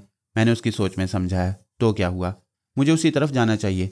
हो सकता है कि सोनिया ने भी मेरी माँ की आवाज़ सुनी हो, उससे कुछ ना कुछ मालूम हो जाएगा। वो कायल होकर मकनातीसी आला की सुई को देखता हुआ आगे बढ़ने लगा। मैंने सोनिया के पास पहुंचकर कहा, तैयार रहो, वो आ रहा है। अब तुम्हारे दिमाग से सिर्फ मेरी सोच उभरेगी, तुम उसी के मुताबिक उससे बातें करती रहना। 1 मिनट बाद ही वो सोनिया से चंद कदम के फासले पर आकर ठहर गया। बर्फ के गुबार में वो दोनों एक दूसरे को धुंधले धुंधले दिखाई दे रहे थे। चिंपैंजी ने कहा, मुझे फौरन ही रिवॉल्वर निकालकर इसे ललकारना चाहिए, वरना ये चंद कदम के फासले तक भी भागेगी तो नज़रों से ओझल हो जाएगी। मैंने उसकी सोच में कहा, रिवॉल्वर निकालना ज़रूरी नहीं, वो निहत्ती है और फिर अपनी जगह खड़ी हुई है। मैं इससे पूछता हूँ कि वो पूछने लगा, यू डर्टी गर्ल, क्या तुमने यहाँ किसी औरत की आवाज़ सुनी है? सोनिया मेरी सोच के मुताबिक कहने लगी, अपनी आवाज़ कौन नहीं सुनता, मुझे पहचानो, मैं ही तुम्हें आवाज़ दे रही थी बेटे। उसने चौंक कर सोनिया को देखा, फिर गुस्से से कहा, बकवास मत करो, क्या अपनी मौत को सामने देखकर मुझे बेटा कह रही हो? नहीं, एक माँ अपने नादान बच्चे से डर कर नहीं, मोहब्बत से मजबूर होकर उसे पुकारती है। क्या तुम मुझे बेवकूफ़ और पागल समझती हो? मेरी माँ तो कोई बूढ़ी औरत होगी और तुम जवान हो। मैं अहमक नहीं हूँ कि तुम्हारे फ्रेब में आ जाऊँ। मुझे खुशी है कि मेरा बेटा अहमक नहीं है, तुम समझदार हो। मुझसे ये पूछो कि मैं आम माँओं की तरह बूढ़ी क्यों नज़र नहीं आ रही? अच्छा बताओ, मगर मैं तुम्हें जिंदा नहीं छोड़ूंगा। बच्चे अपनी माँ को धमकियाँ नहीं देते, बुरी बात है। वो गुस्सा से तिल मिलाकर आगे बढ़ गया। उल्लू की पट्टी मुझे बातों में उलझा रही है, मैं तेरा गला घोंट दूंगा। सोनिया अपनी जगह साकित खड़ी रही। चिंपैंजी करीब पहुंचकर गला घोंटने से पहले उसके मुंह पर एक उल्टा हाथ रसीद करना चाहता था। सही निशाना उसी वक्त लगता है जब दिमाग हाथों को सही टारगेट बताए। मैंने उसका दिमाग बनकर उसे बताया कि सोनिया का चेहरा 1 इंच आगे है, लिहाजा उसका हाथ सोनिया के चेहरे के सामने से तमांचा मारे बगैर गुजर गया। उसने झिल्लाकर दूसरी बार हाथ चलाया। दूसरी बार भी उसे नाकामी हुई। सोनिया ने बड़े ही ठहरे हुए अंदाज में कहा, मेरे बच्चे, मुझे मारना तो दूर की बात है, तुम मुझे छू भी नहीं सकोगे, इसलिए कि तुम्हारे सामने तुम्हारी माँ की रूह खड़ी है। उसने बेयकीनी से सोनिया को देखा, फिर सोचने लगा, मैं कैसे यकीन कर लूँ कि ये एक रूह है, जबकि ये सोनिया मेरे सामने मुजस्सम है। मैंने उसकी सोच में कहा, बेशक ये मुजस्सम नजर आती है, लेकिन मैं तमंचे नहीं मार सका। मेरा हाथ इसके चेहरे पर से यूं गुजर गया जैसे धुएं से गुजर जाता है। अब मैं इसे छू कर देखता हूँ। उसने हाथ बढ़ाया। मैंने उसके दिमाग से समझाया कि सोनिया का दायां शाना जरा इधर दाएं तरफ है। उसका बढ़ता हुआ हाथ सोनिया के शाने से जरा हटकर फिजा को टटोलने लगा। इस नाकामी के बायस वो बौखलाकर उसके चारों तरफ घूमने और उसे छू लेने की कोशिश करने लगा। वो बड़ी तेजी से हाथ चला रहा था, मगर जिस्म का कोई अमल दिमाग से ज्यादा तेजी नहीं दिखा सकता। उसकी तेजी दिमाग के ताबे फरमान थी और उसका दिमाग मेरे कंट्रोल में था। आखिर वह थक कर जरा पीछे हो गया और बर्फ गाड़ी पर बैठकर हाँफने लगा।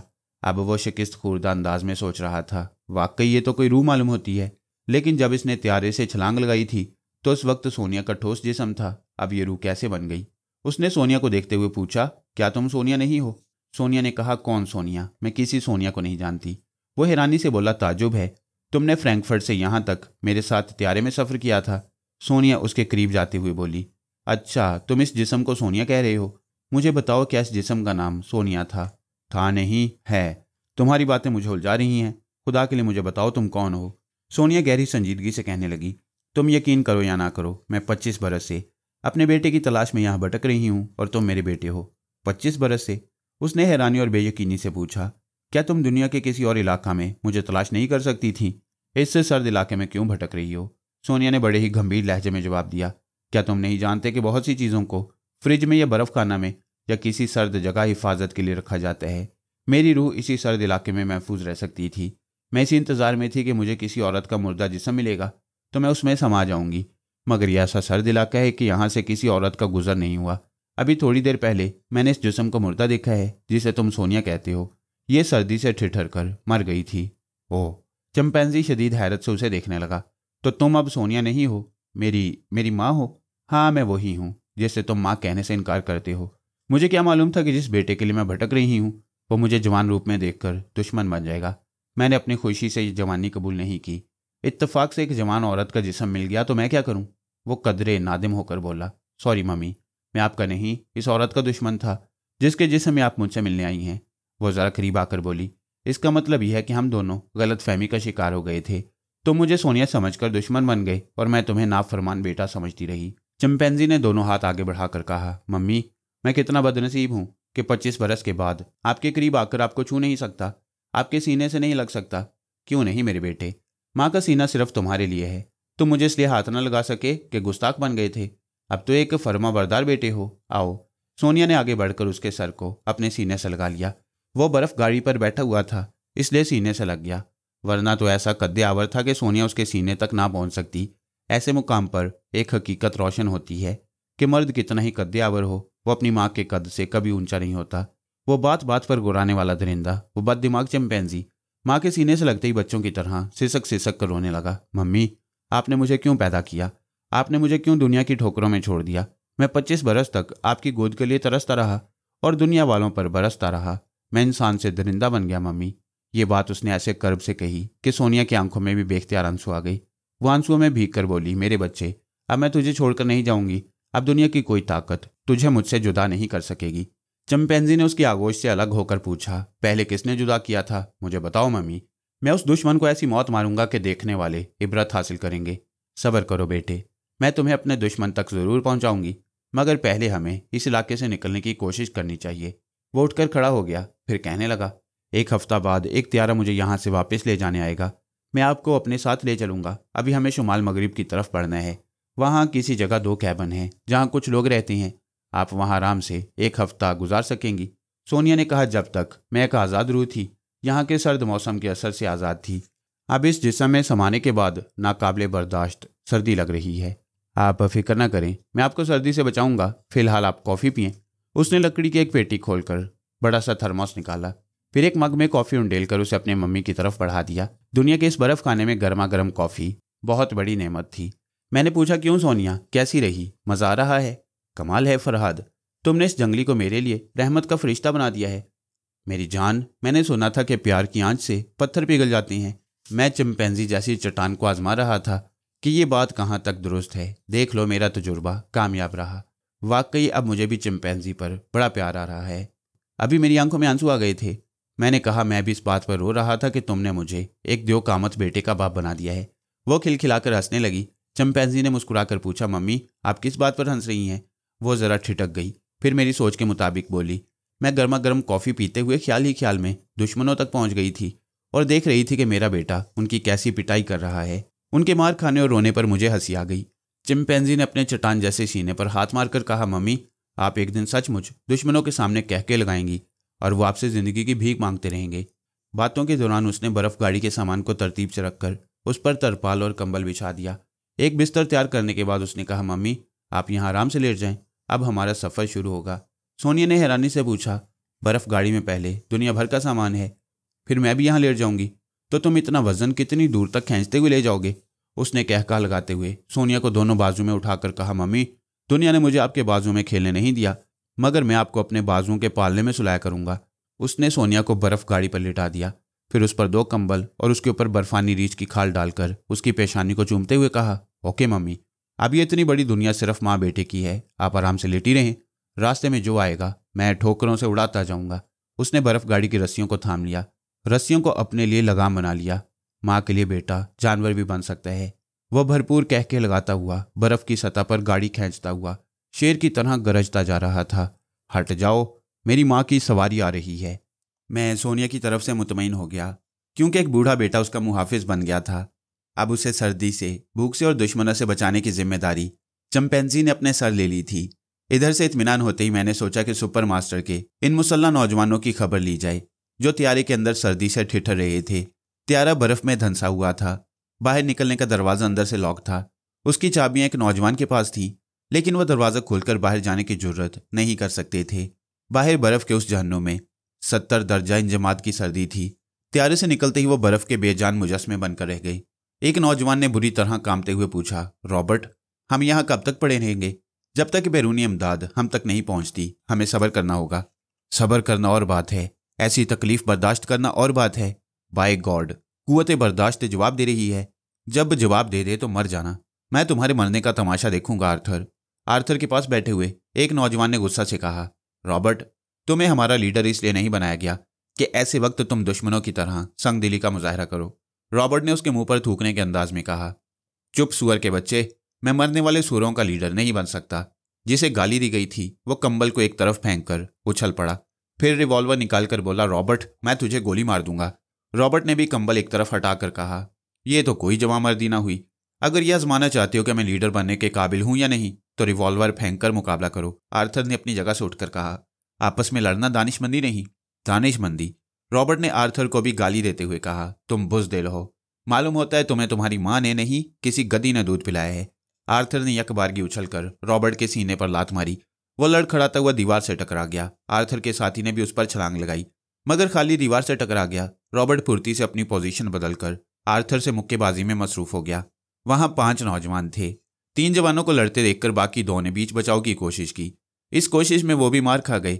अब वो बुज़दिल नहीं थे कि मार खाकर बैठ जाते, वो भी ईंट का जवाब पत्थर से देने लगे। नतीजा ये हुआ कि जरा सी देर में अच्छा खासा हंगामा हो गया। त्यारे की महदूद फिजा में चीखों पुकार की आवाज़ें गूंजने लगीं। कोई मार रहा था, कोई मार खा रहा था, कोई हमला कर रहा था, कोई दीवारों से और सामान से टकरा कर गिर रहा था। वो सब जैसे पागल हो गए थे। उनकी ख्वाहिश यही थी कि मारते रहें या मार खाते रहें। बाज़ हालात में इंसान को हैवान बनने में बड़ा मजा आता है। फिर रॉबर्ट ने अचानक ही स्टेन गन उठाकर उन्हें ललकारा, हॉल्ट। एकदम से सन्नाटा छा गया। जो जहां था वहीं खड़ा रह गया। अब उस महदूद फिजा में सिर्फ जवानों के हाँपने की गर्म सरगोशियां उभर रही थीं। रॉबर्ट ने कहा, आर्थर और माइक, मैं मुआफ़ी चाहता हूं कि तुम दोनों को गालियां दी। लहू गर्म रखने के लिए इसके सिवा कोई चारा ना था। मुझे यकीन है कि अब तुम लोगों को सर्दी नहीं लग रही होगी। ये कहकर रॉबर्ट ने स्टेन गन को एक तरफ रख दिया। वो सब हैरानी से अपने आप को टटोलने लगे। वाकई वो अपने अंदर हरारत महसूस कर रहे थे। फिर वो खुशी से चीखते हुए नाचने लगे। ब्रावो मिस्टर रॉबर्ट, तुम सही मायनों में एक ज़हीन लीडर हो। रॉबर्ट ने कहा, अब तुम में से एक जवान कॉफ़ी तैयार करे, हम पायलट की खबर लेते हैं। वो एक नौजवान के साथ पायलट रूम का दरवाज़ा खोलकर दूसरी तरफ गया तो सर्द हवा के झोंके आने लगे। उस हिस्से की विंड स्क्रीन टूट गई थी और अब पायलट की लाश पर बर्फ़ जम रही थी। वह ज़्यादा देर तक सर्दी में न ठहर सके। वापस आकर दरवाजे को बंद कर दिया। कॉफ़ी पीने के दौरान माइक ने पूछा, हम किस तरह मदद हासिल करने के लिए किससे रब्ता कायम करेंगे? हमारे पास ट्रांसमीटर भी नहीं। रॉबर्ट ने कहा कि बस एक ही उम्मीद है कि यहाँ कैबिन वालों ने त्यारे के गिरने की आवाज़ सुनी होगी। वो हमारी मदद के लिए आ सकती हैं। और अगर कैबिन का कोई शख्स यहाँ ना आए तो? रॉबर्ट ने नागवारी से जवाब दिया। अहमकाना सवाल ना करो।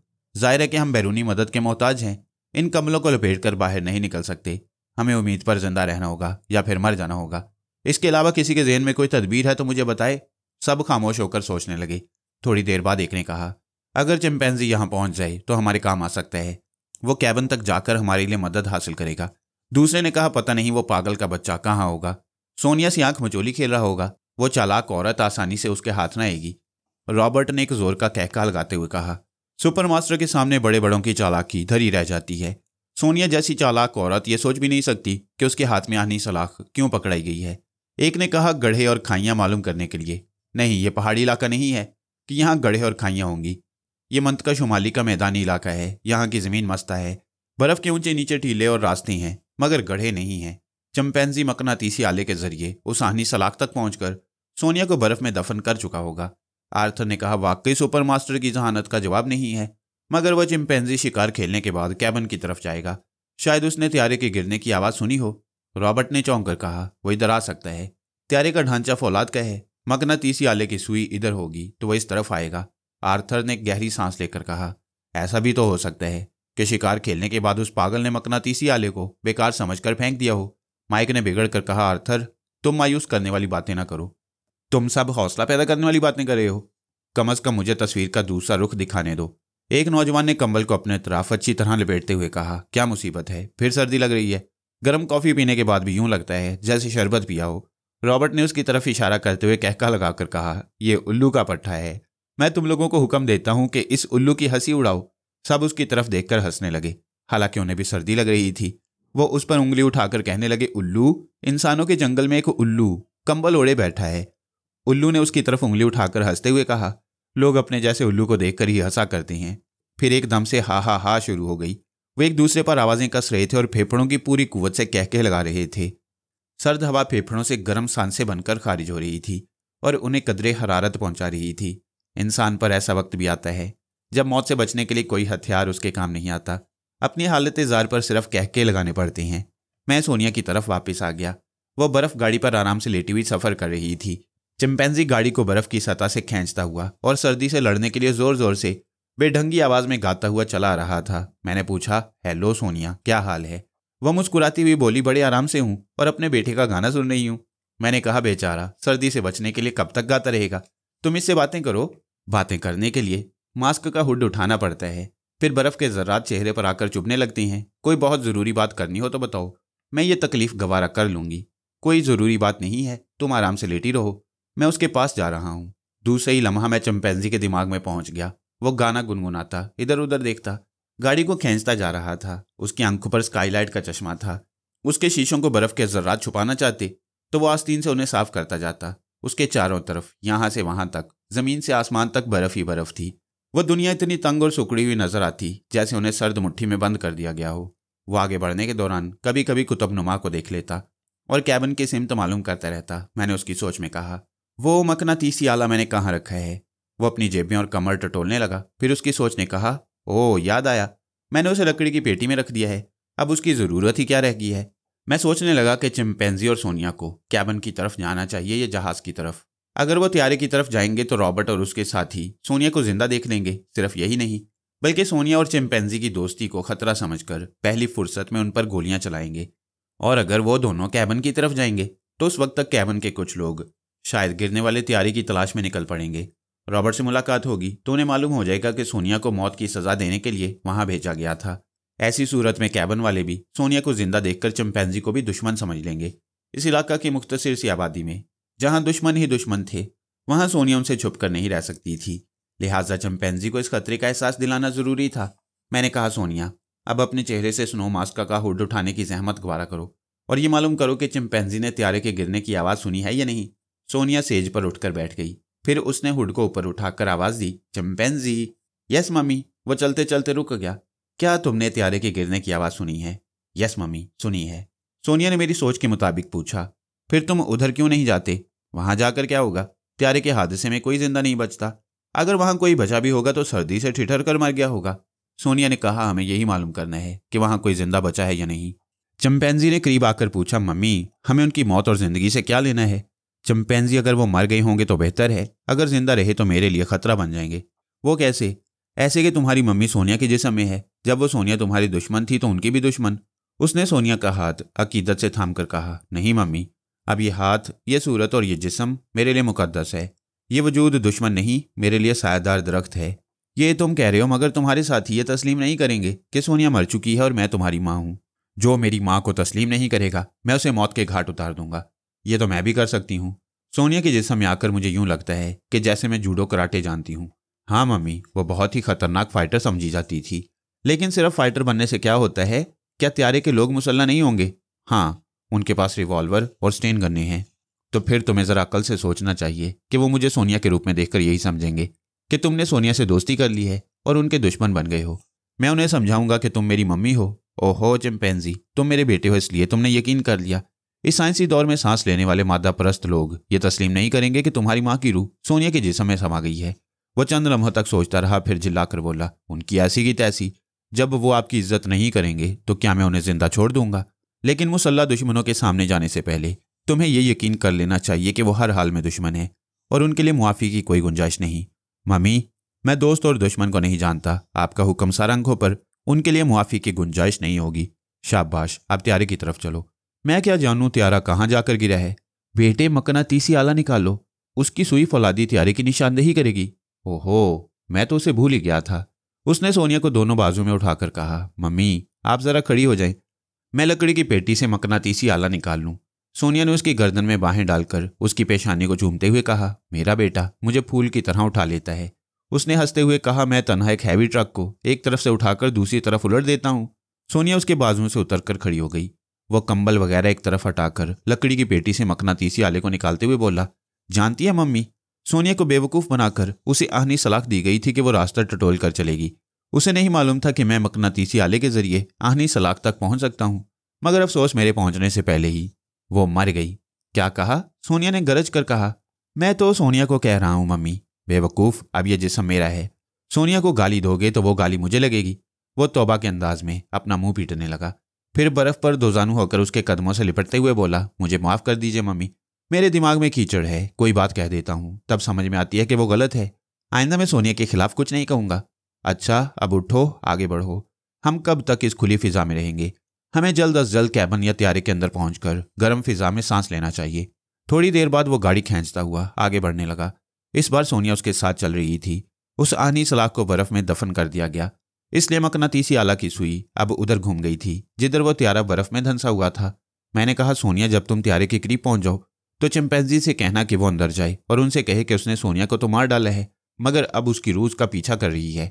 सोनिया ने चिंपैंजी को मुखातिब किया, देखो चिंपैंजी, अगर त्यारे के लोग जिंदा पाए जाएंगे तो मैं उनका सामना नहीं करूंगी। पहले तुम उनके पास जाकर ये मालूम करना कि वो रूहानी अमल को मानते हैं या नहीं। ठीक है, पहले मैं जाकर कहूंगा मेरी मम्मी सोनिया के रूप में जिंदा हो गई है। बताओ तुम लोग मम्मी की इज्जत करोगे या नहीं? ऐसे तो वो कभी यकीन नहीं करेंगे और इज्जत भी नहीं करेंगे। फिर तुम्हें गुस्सा आ जाएगा। मैं नहीं चाहती कि तुम इतने लोगों से तनहा लड़ना शुरू कर दो। फिर मैं क्या करूं? तुम उनसे कहोगे कि तुमने सोनिया को मार डाला है, मगर उसकी रूह तुम्हारा पीछा कर रही है। वो ठिठक कर सोनिया को सर से पांव तक देखने लगा। उसकी सोच कह रही थी, ये सर से पांव तक सोनिया ही है, कहीं ये मेरी माँ बनकर मुझे धोखा तो नहीं दे रही। उसकी जहनी रौ फिर बहक गई। मैंने उसकी सोच में कहा, मैं अजीब पागल हूँ। इसके सीने से लगकर मुझे ममता की छाँव मिल जाती है, फिर भी मैं नालायक हूँ। एक माँ की पाकीज़ा गोद में जाकर भी शुबा कर रहा हूँ। हाँ, मगर शुबा दूर हो जाए तो बेहतर है। मैं मम्मी से पूछता हूँ कि मैं कहाँ पैदा हुआ था। मैंने कहा, लेकिन मम्मी जो जवाब देंगी उसकी तस्दीक कैसे होगी? मैं खुद अपने मुतल्लिक किस हद तक जानता हूँ? इस हद तक जानता हूँ कि मेरी परवरिश करने वाली एक औरत जिसका नाम ग्रीष्पा था, उसने मुझे 12 साल की उम्र तक अपने पास रखा। उसने बताया कि मेरी मम्मी ने मुझे, वो सोच रहा था अपनी माँ के मुतल्लिक वो तमाम बातें याद कर रहा था जिन्हें वो सोनिया से पूछने वाला था। वो बातें इसलिए याद कर रहा था कि अपनी माँ और दूसरी औरतों से नफरत करने के दौरान वो बहुत सी बातें भूल गया था। सोनिया ने पूछा, तुम खामोश क्यों हो गई? मम्मी, मैं सोच रहा हूँ कि आपने मुझे कहाँ जन्म दिया था और क्यों छोड़कर चली गई थी। सोनिया मेरी सोच के साथ साथ कहने लगी, बेटे जब मैं मौजूद हूँ तो मुझसे पूछो, सोचने की क्या ज़रूरत है? मैंने बड़े मुसाइब का सामना करते हुए तुम्हें जन्म दिया है। तुम्हारे बाप के रिश्तेदार ये नहीं चाहते थे कि मैं तुम्हें जन्म दूं। तुम्हारे सौतेले भाई अपने बाप की जायदाद में तुम्हें हिस्सेदार नहीं बनाना चाहते थे। रिश्तेदारों के बहकाने पर तुम्हारा बाप तुम्हें कत्ल करने पर आमादा हो गया। सोनिया चंद लम्हों के लिए खामोश हो गई, फिर बोली, मैं वहां से जान बचाकर भागी। तुम्हारी पैदाइश का वक्त करीब आ चुका था, तकलीफ की शिद्दत से बुरा हाल था, मगर मैं तुम्हें कातिलों से महफूज रखना चाहती थी। जहां तक मेरी कुव्वत बर्दाश्त साथ दे सकती थी मैं भागती चली गई। आखिर एक तंग गली से गुजरने के दौरान लड़खड़ाकर गिर पड़ी। चंद लम्हात के बाद ही मैंने वहीं गंदी नाली के पास तुम्हें जन्म दिया। मेरे चीखने और तुम्हारे रोने की आवाज़ सुनकर एक करीबी मकान का दरवाज़ा खुला। फिर एक औरत बाहर आई, उसका नाम ग्रीष्पा था। मैंने सोनिया को फिर थोड़ी देर खामोश रहने के लिए कहा, फिर चिंपैंजी के तासुरात मालूम किए। अब वो सोनिया से बहुत ज़्यादा मुतासिर था, क्योंकि जो कुछ वो जानता था वही सब कुछ वो बता रही थी। उसने पूछा, मम्मी आप मुझे मदर ग्रीष्पा के पास छोड़कर क्यों चली गईं? बेटे, जिस रात मैंने तुम्हें जन्म दिया उस वक्त तूफान और बारिश का जोर था। मोहल्ले वालों को पता ना चला कि मैंने किस बेबसी के आलम में तुम्हें जन्म दिया है। दूसरे दिन ग्रीष्पा ने अपने पड़ोसियों को बताया कि मैं उसकी बहन हूँ, इसलिए ये बात तुम्हारे दुश्मनों तक ना पहुंच सकी कि एक फरार होने वाली औरत ने किसी गली में एक बच्चे को जन्म दिया है। मैं 2 माह तक तुम्हारे साथ ग्रीष्पा के यहाँ छुपी रही। एक इतवार को मैं चर्च की तरफ जा रही थी कि तुम्हारे सौतेले भाई ने मुझे देख लिया। मैं चर्च के दूसरे दरवाजे से निकलकर भागने लगी। चिंपैंजी ने कहा, लेकिन मदर ग्रीष्पा ने मुझे ये नहीं बताया था कि दुश्मनों ने आपको चर्च में देख लिया था। सोनिया ने पूछा, ग्रीष्पा ने क्या बताया है तुम्हें? उन्होंने 2 तरह की बातें की हैं। पहले तो वो आपको मजलूम कहती हैं, लेकिन जब आप मुझे छोड़कर चली गईं तो वो कहने लगी कि कोई आपका और मेरा दुश्मन नहीं था, आपने गुनाह किया था। फिर उस गुनाह के बोझ को मदर ग्रीष्पा के घर छोड़कर भाग गईं। बेटे, मैं ऐसे हालात में भागी थी कि ग्रीष्पा का मुझसे बदजन होना लाजमी था। वो चाहती थी कि मैं तुम्हारे जायज़ हुकूक के लिए तुम्हारे बाप को अदालत में चैलेंज करूं। मैंने ऐसा करने का वादा कर लिया, मगर दूसरे ही दिन तुम्हारे सौतेले भाई ने चर्च से मेरा पीछा किया। इससे पहले कि मुझे फरार होने के लिए कोई टैक्सी मिलती, उसके आदमियों ने मुझे पकड़ लिया। फिर वो मुझे एक वीरान हवेली में ले गए। वहां मुझे नाकाबिले बर्दाश्त अजियतें देते रहे और पूछते रहे कि बच्चा कहाँ है। आखिर मैं 2 दिन और 2 रातों तक अजियतें बर्दाश्त करते करते मर गई।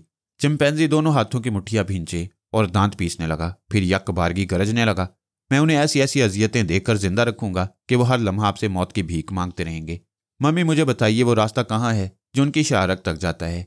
यूं गुस्सा दिखाने से कोई फायदा ना होगा।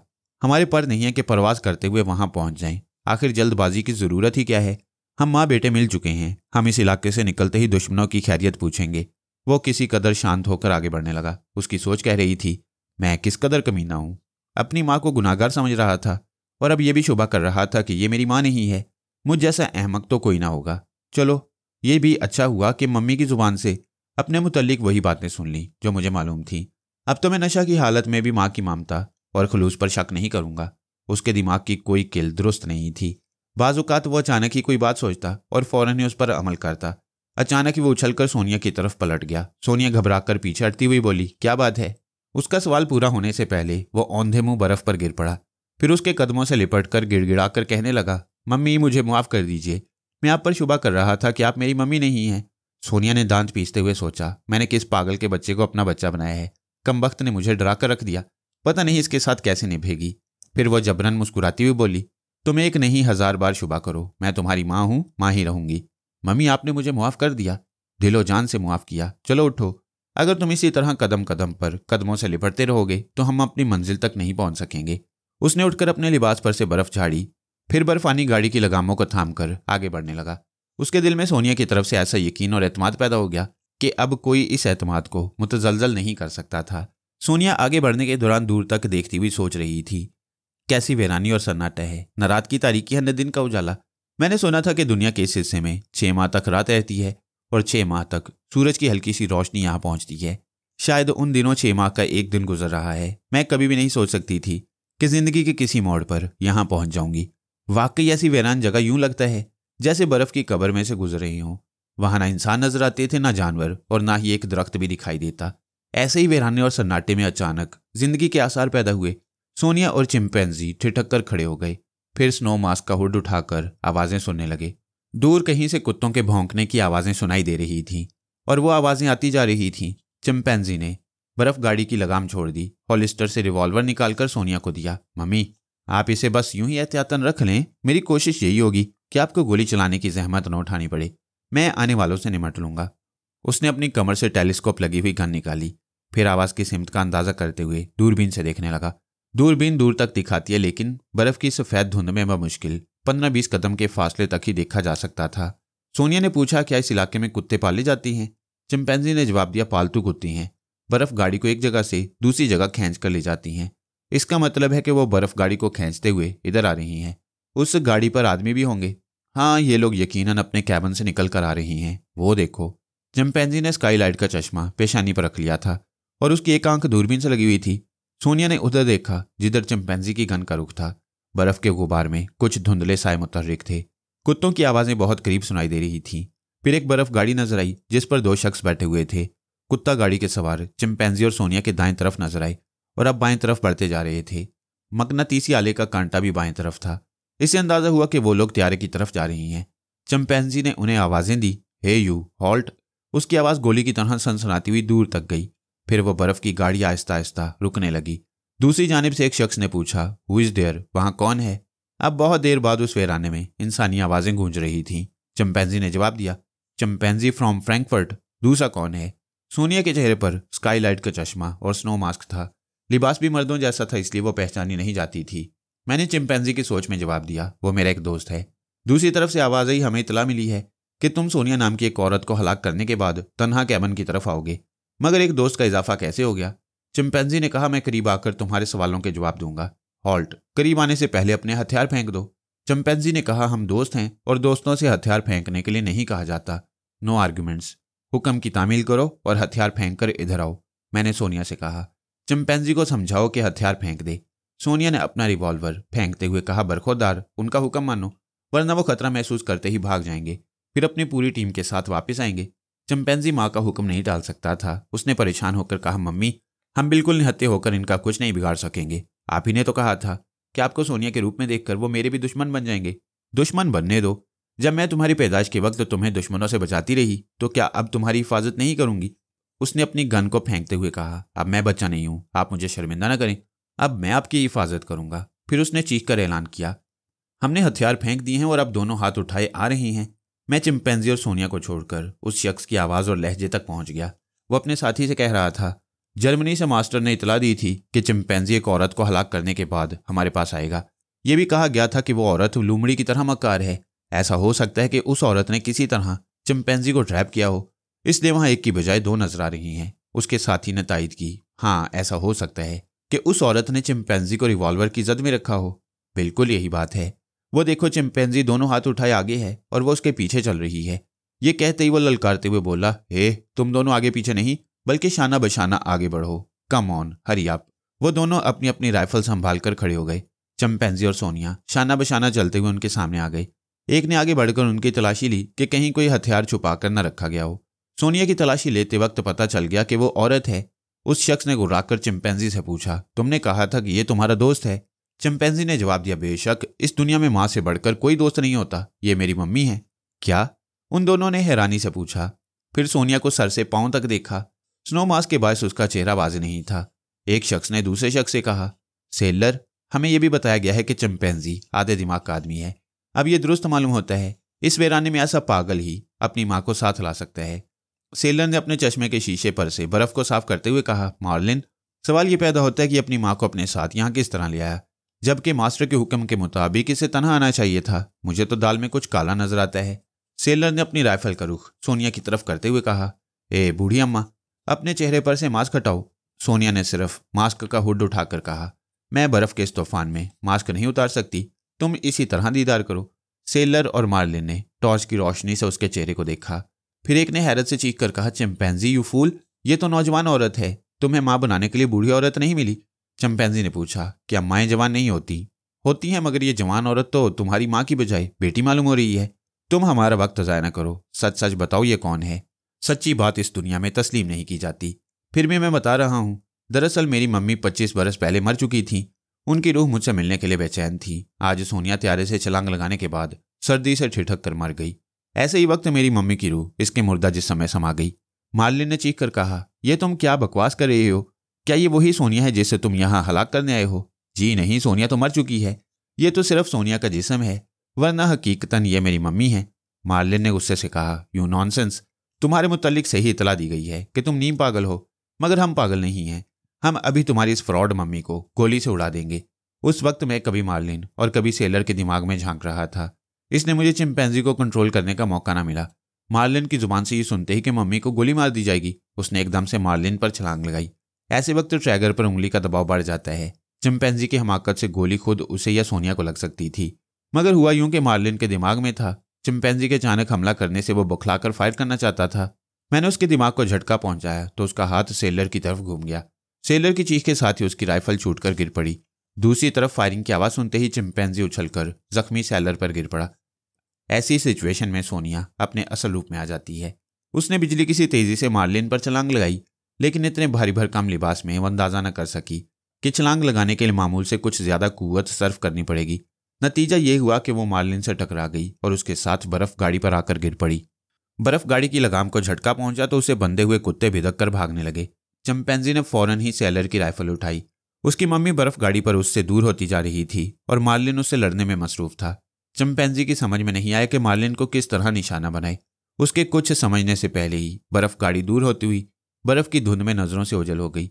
चिंपैंजी ने चेहरे पर से हुड को उठाकर चीखना शुरू किया, मम्मी। उसकी आवाज गूंज रही थी। मुझे सोनिया की फिक्र थी, इसलिए मैं उसे चीखता छोड़कर सोनिया के पास पहुंच गया।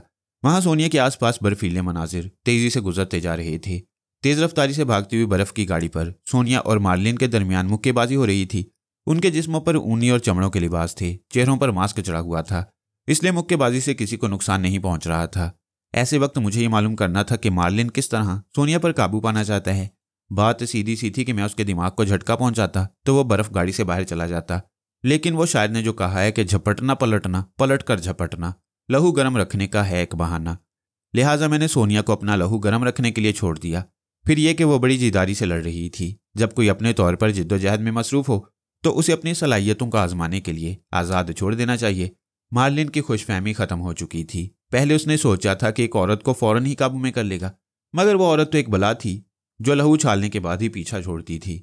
आखिर मार्लिन ने परेशान होकर सोचा कि मुक्केबाजी और दाव पेच से काम नहीं चलेगा, सिर्फ अपनी कुव्वत से काम लेना होगा। किसी तरह से नीचे गिराकर इसकी गर्दन को दबोचना होगा। मैंने सोनिया से कहा, वो तुम्हें गिराकर तुम्हारी गर्दन दबोचना चाहता है। ये सुनते ही सोनिया लड़ते लड़ते गिर पड़ी। उसे छा जाने का मौका दिया। मार्लिन बड़ी फुर्ती से उस पर आया, लेकिन उसके दोनों पांवों पर एक लम्हा के लिए ठहर गया। दूसरे लम्हे वो फिजा में बुलंद होकर बर्फ गाड़ी के बाहर चला गया। सोनिया ने उसकी दोनों टांगें मजबूती से पकड़ लीं। अब वो गाड़ी के बाहर बर्फ पर औंधे मुंह घसीटता जा रहा था। वो ना तो गाड़ी की तरफ वापस आ सकता था और ना ही गाड़ी से अलग हो सकता था, क्योंकि सोनिया ने उसकी दोनों टांगें मजबूती से पकड़ ली थीं। कुत्ते बेतहाशा भागते जा रहे थे, यानी गाड़ी के आगे 6 अदद कुत्ते थे और गाड़ी के पीछे कुत्तों का मालिक घसीट रहा था। उसके बोझ से बर्फ रेजा रेजा होकर झाग की तरह उड़ रही थी। पहले तो उसके चेहरे से मास्क का हुड लहदा हुआ, फिर उसका चेहरा बर्फ की सतह से रगड़ खाते हुए गुजरने लगा। वो चीखते हुए अपने सर को इधर उधर घुमा रहा था, मगर कब तक? वो जिस तरफ सर घुमाता उसी तरफ चेहरे की जिल्द को बर्फ छील कर रख देती। 1 मिनट के बाद ही उसकी आवाज मर गई, जिस्म साकित हो गया। सोनिया उसकी टांगें छोड़कर बैठ गई, फिर लगाम थामकर कुत्तों को रोकने की कोशिश करने लगी।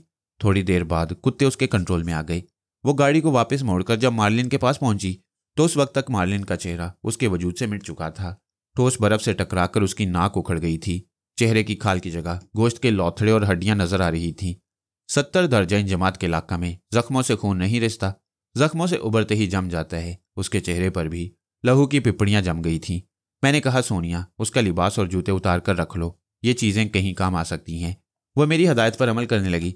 उसने पूछा, अब मैं किधर जाऊं? यहां तो हर तरफ एक सा मंजर है, बर्फ के सिवा कुछ नजर नहीं आता। पता नहीं मैंने चिंपैंजी को कहां छोड़ा है। मैं चिंपैंजी की बू सूंघना चाहती हूं, मगर हवा की रफ्तार तूफानी है। शायद वह हवा की मुखालिफ सेमत में है, इसलिए उसकी बू नहीं मिल रही। मैंने कहा, जरा चंद कदम इधर उधर जाकर देखो, जहां से आई हो उस रास्ते पर बर्फ गाड़ी के निशानात नजर आ सकती हैं। उसने मार्लिन के कपड़े और जूतों को स्लेज पर रखा, फिर थोड़ी देर तक बर्फ की सतह पर इधर उधर चलती रही। उसे एक जगह गाड़ी के निशानात नजर आए। वह स्लेज पर आकर बैठ गई, फिर कुत्तों की लगाम थामकर गाड़ी को उस रास्ते पर मोड़ दिया। हद्दे नजर तक वो निशानात नजर आ रहे थे, लेकिन जैसे जैसे वो आगे बढ़ती गई निशानात मिटते गए। तब ये बात समझ में आई कि बर्फ की सतह पर सिर्फ ताज़ा निशानात नजर आती हैं। इसके बाद ख्वाह नक्शे कदम हो ख्वाह गढ़े हों, वो सब बर्फ से पुर हो जाती हैं। अब क्या होगा? सोनिया ने पूछा। मैंने कहा, जरा ठहरो, मैं चिंपैंजी और सेलर की खबर लेकर आता हूँ। वो ऐसा इलाका था कि मुसाफिर राह से बेरा हो जाते। मखसूस हालात में कभी कुतुबनुमा और कभी मकनातीसी आले के जरिए मंजिल का पता मालूम हो जाता, और सोनिया के पास वो दोनों चीजें भी नहीं थीं। मैंने चिंपैंजी के दिमाग में झांक कर देखा। वो अपनी मम्मी के लिए परेशान था। मम्मी अब तक वापस नहीं आई थी, लिहाजा वो अपना गुस्सा सैलर पर उतार रहा था। सैलर की एक टांग पर गोली लगी थी। वो अपनी टांग पकड़े बर्फ पर बैठा हुआ था। चिंपैंजी ने उसे एक ठोकर मारते हुए कहा, मेरी मम्मी अभी तक वापस नहीं आई। अगर उन्हें कोई नुकसान पहुंचा तो मैं तुम सबका कीमा बनाकर रख दूंगा। सैलर ने तकलीफ से कराते हुए कहा, आ जाएंगे, वो लोग वापस आ जाएंगे। तुम इंसानियत का सबूत दो। हमारी स्लेज में फर्स्ट एड बॉक्स था, वो उनके साथ चला गया।